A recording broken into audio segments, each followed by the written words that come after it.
from St. Louis Public Radio. This is St. Louis on the Air. And it just happened as we're walking down Broadway, some of those gates were open and there wasn't an attendant at the gates.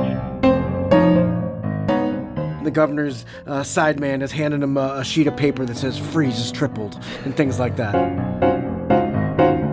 So one of us snuck in, then two of us snuck in. I was at work having lunch around noon, and my brother-in-law calls me. And he goes, "Hey, I got a ticket for the game tonight." And all six of us snuck into the stadium. We said, "Oh my God, we're in here. We've got to mingle in." One guy was representing our country in the U.S. Navy, huge Cardinals fan, but he was on a submarine and he didn't have access to the game. And he's like, "We are on one of the most sophisticated vessels in the United States Navy, yet I can't watch a ball game." I'm Sarah Fensky. Let's return to October 27th, 2011. It's the bottom of the ninth, and the Cardinals are down 7-5. The Texas Rangers are within one strike of winning their first World Series. And then David Freese swings and connects. Into right, well hit. Back at the wall. It's off the wall. 1 run scores. Here comes Berkman. Freese has tied it. 7-7. Unbelievable. Now, that isn't the end, of course. The Rangers score 2 in the 10th. The Cards battle back with 2 of their own. The game is tied 9-9 in the 11th. And David Freese steps up to the plate again. Freese hits it in the air to center. We will see you tomorrow night.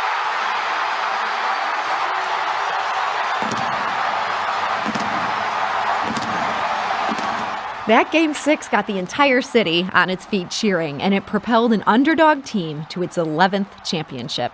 That 2011 season and that magical game is the subject of Benjamin Hochman's new book. It's called 11 in 11, a hometown hero, La Russa's last ride in red, and a miracle World Series for the St. Louis Cardinals.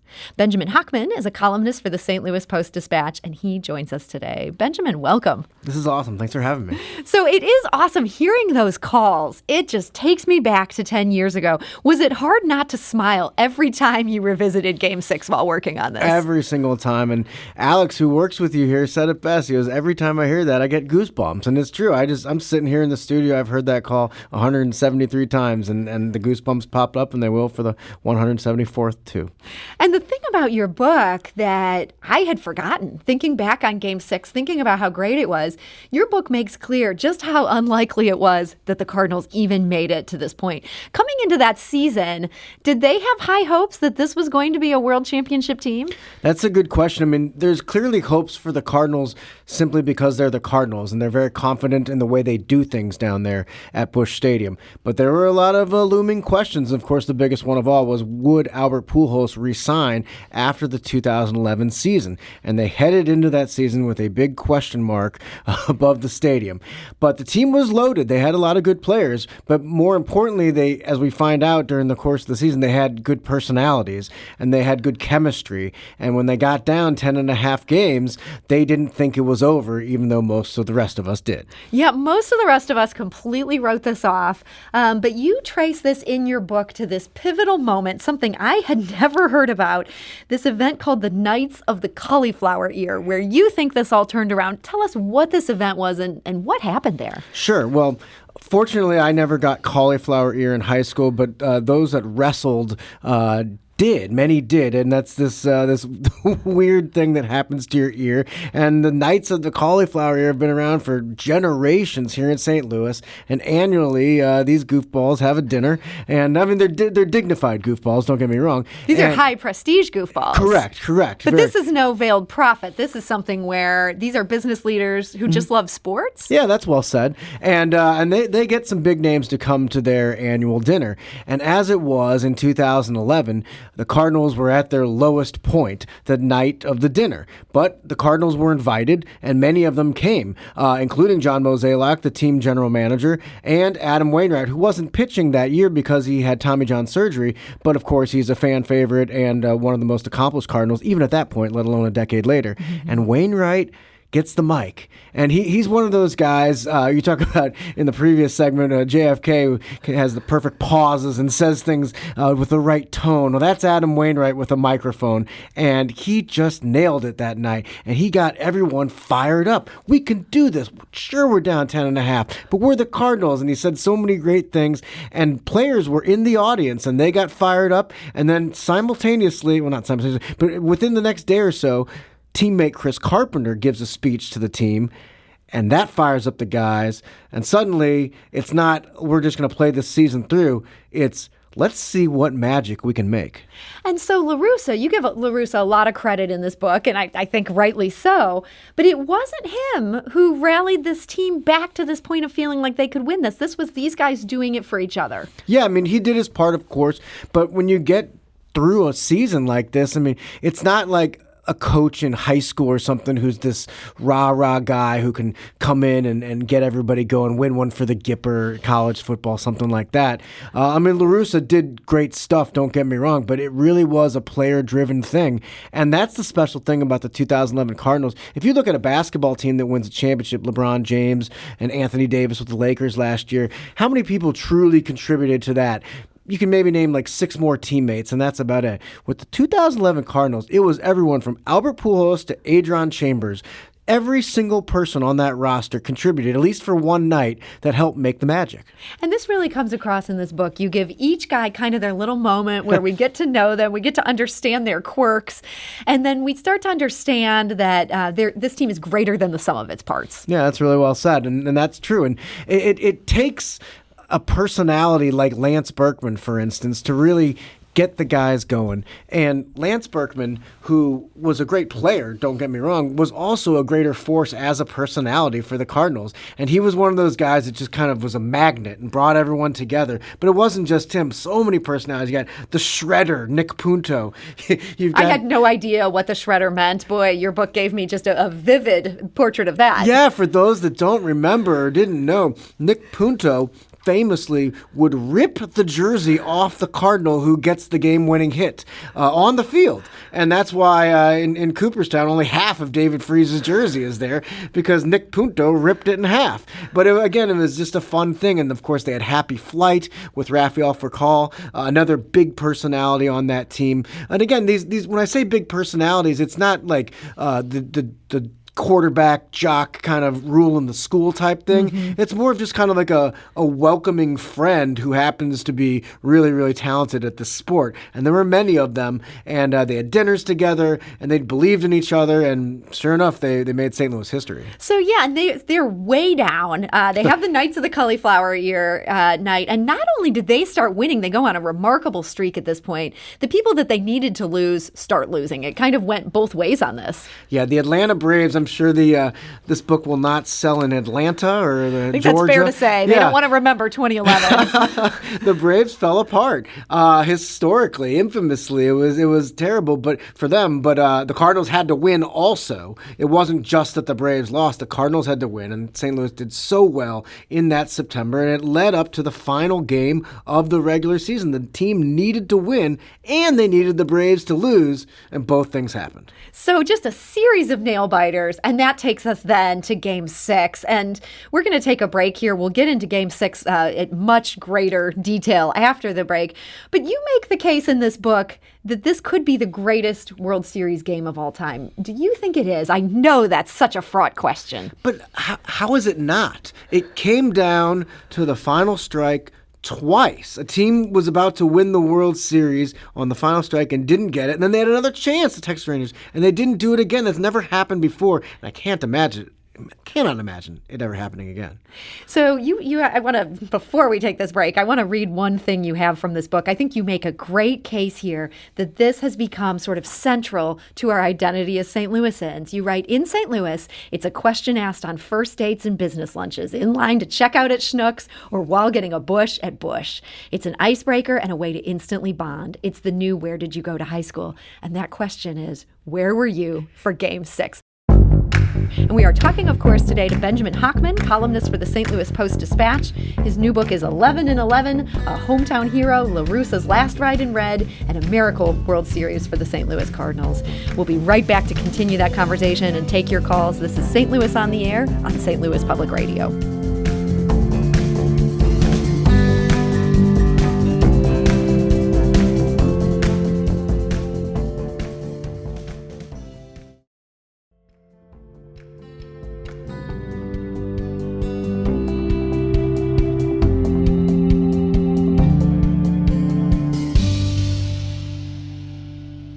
Welcome back.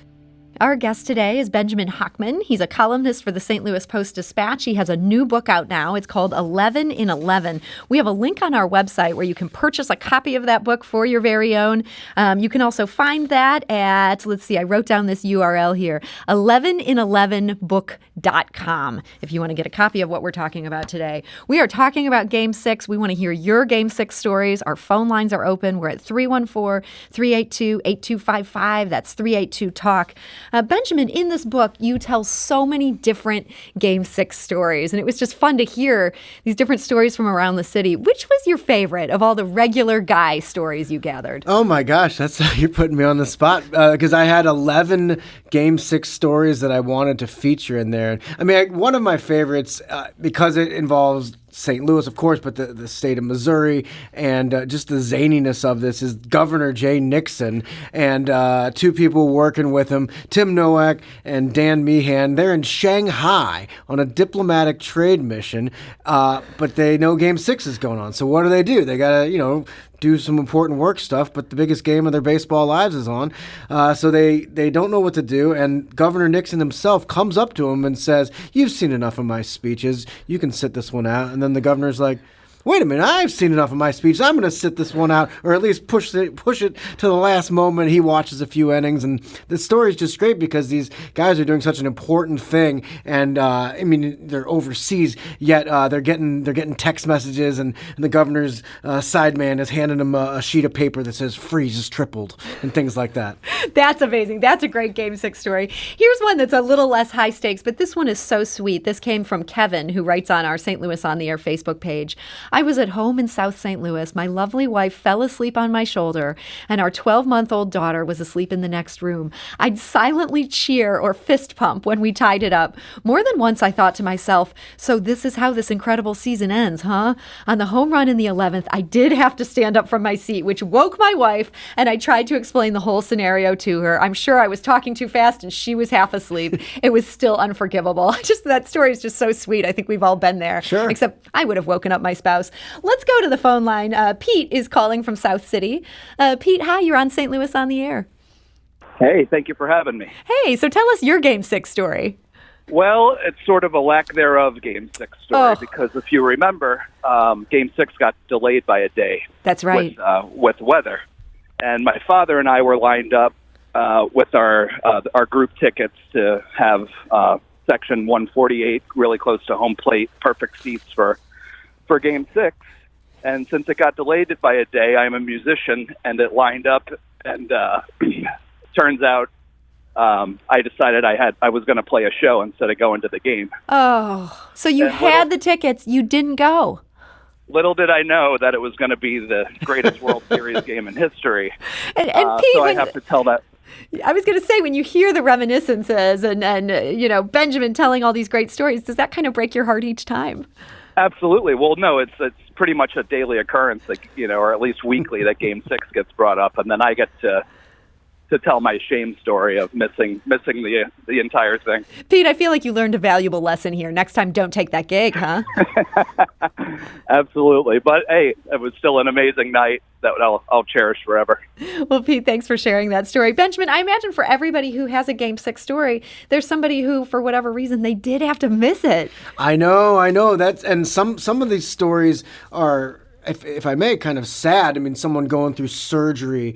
Some of them are very happy. Someone having a baby. And I got a lot of these and put it in the book. One guy was representing our country in the U.S. Navy, huge Cardinals fan, but he was on a submarine and he didn't have access to the game. And he's like, we are on one of the most sophisticated vessels in the United States Navy. I can't watch a ball game, but he was unable to get the game. And he literally did not know what happened until the submarine came up from underwater, and he hops out and he checks his phone and he's like, we're going to Game 7. That's amazing. I mean, the idea of the submarine having to surface.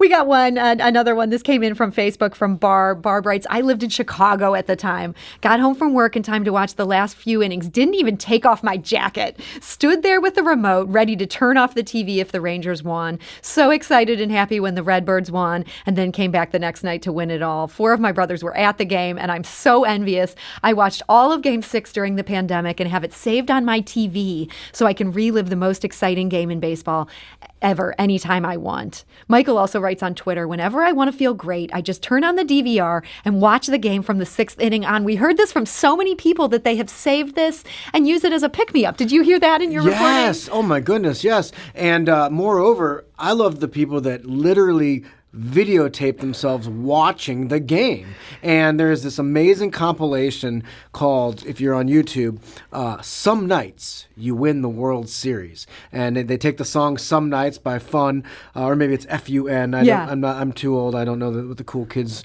are listening to or what have you. But this song is fantastic, and it's a compilation of all these fans watching and biting their fingernails and running out of fingernails and so nervous. And then, of course, the jubilation when it happens. And in the video, there was one woman who was just a spectacular dancer.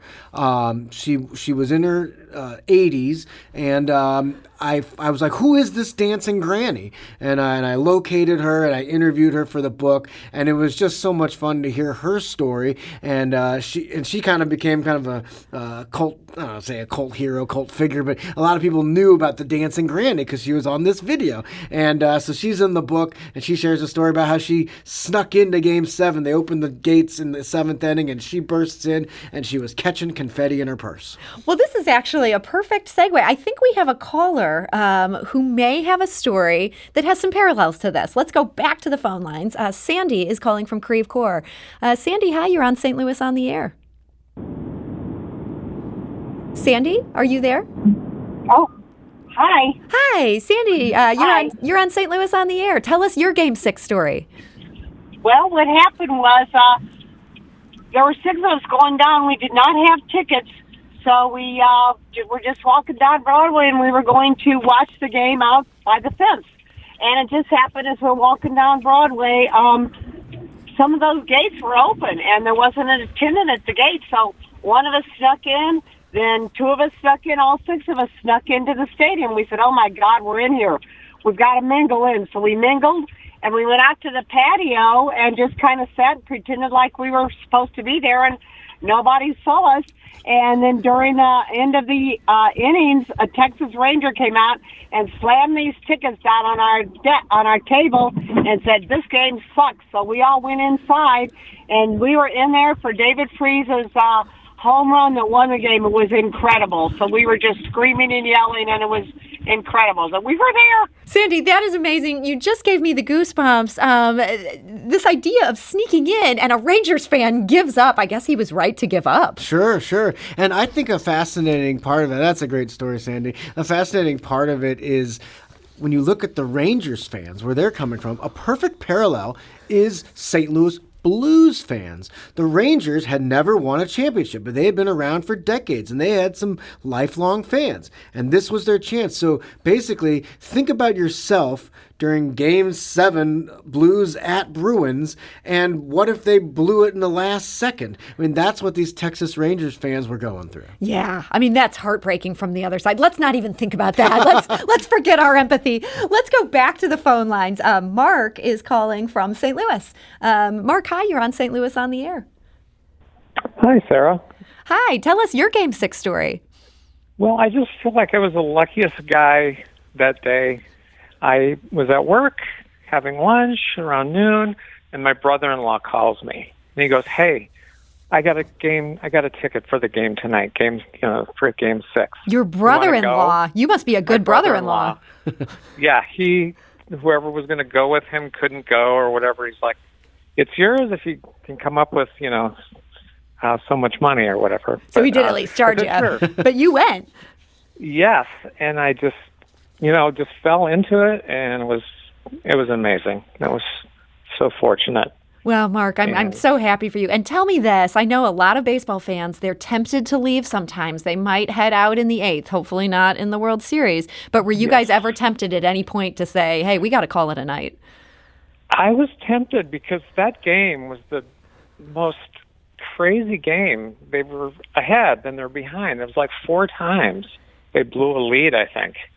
And it was like, I don't think they're going to win this game, but it was like 90% angst, and then the payoff was the big win. So, no, my brother-in-law, I have another brother-in-law who was there, and he left early. Oh. So I wasn't sitting with him. I'm like, wow. I couldn't believe he left. Well, So, Mark, thank you for we that stuck it out. story. Yeah, and Benjamin, I find myself wondering, as you ask people this story, are people willing to admit, yeah, I'm that guy who left early and I missed all the good stuff? I would say begrudgingly. There was one gentleman, and he describes sharing his story as sharing a photo of him from 8th grade picture day. He's like, the fewer people that see this, the better, but he was nice. His name is Tim Baker, and he is the man who left Game 6 early. And as we're hearing, there are other people, too, that left. But, yeah, it was getting late. Tim's excuse, if you will, was he was a new father, and I myself am a new father, so I get it. That's I understandable. Understand. But it was Game 6, Tim. And but, yeah, he left, and he's driving on Highway 40, and that's when he's hearing the radio calls that we heard the TV call there, but he's listening to KMOX. And that's when he finds out that at the stadium he was just at, history was being made. I feel like this is the big moral that I want to leave people with. Not that you can sneak in the way Sandy did, although that worked out great for her. I'm very impressed. But man, people should not leave in the 7th or the 8th inning. Like, these games can turn around. Well, I think now, because of Game 6, 2011, people refer to that at current games. How could we leave? Remember when they came back in 2011? We can't leave this game in 2021. It's been a good lesson for a baseball-loving town. No question. We are talking today to Benjamin Hochman about his new book, 11 in 11. There is so much interesting stuff here, and I've loved hearing these Game 6 stories. But there is one thing I want to talk to you about, Benjamin, that's a little more serious, and this is something you get into in this book, and this is David Freese, who is the hero of this game. And then this stardom ends up becoming almost an albatross for him. Tell us a bit about him and why this ended up being just kind of tough for him to live with. Yeah, I mean, when you think of David Freese and what he did, we use the word magic. You could say he's a superhuman for what he did. It's a superhuman accomplishment, 2 amazing hits in one night.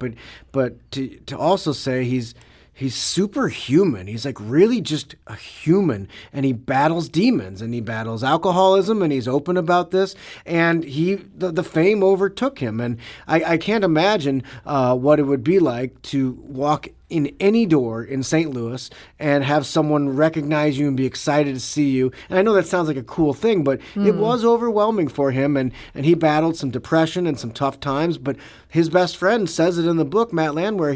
He points out, he goes, look, David changed some lives after Game 6. He also changed some lives by being so open about battling depression and battling demons, because people saw him doing it, and they're like, wow, if David Freese can handle his alcoholism, I'm at least going to give it a shot. And he really did pull it together. It's a happy ending here for him.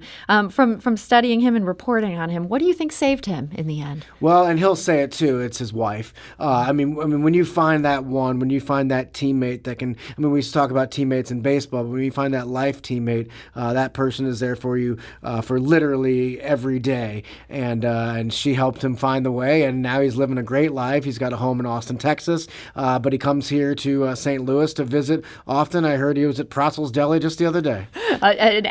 David Freese sighting. He Yes. can't escape his fandom.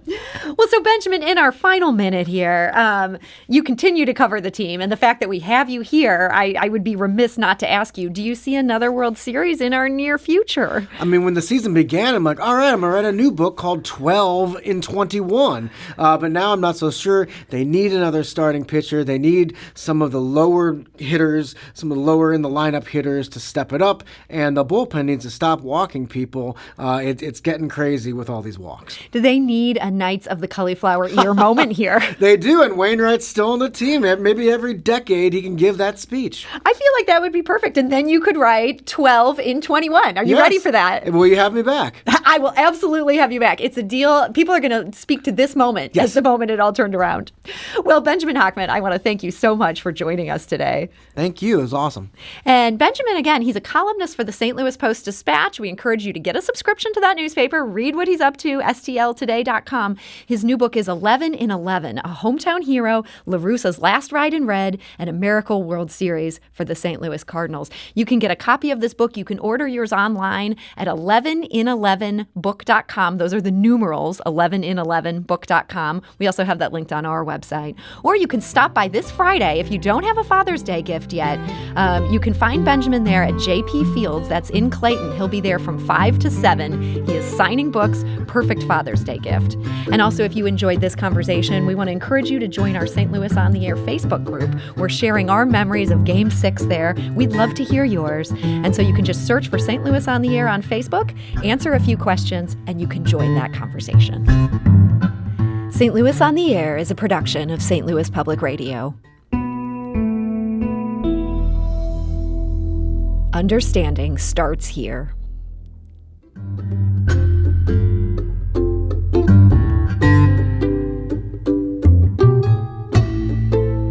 Do you find yourself regularly listening to episodes of St. Louis on the Air? Suggest us to a friend you think might enjoy our conversations, and leave us a review and rating on Apple Podcasts on the App Store. It's the simplest way to help people discover our show. Thank you. St. Louis Public Radio is a member-supported service of the University of Missouri, St. Louis.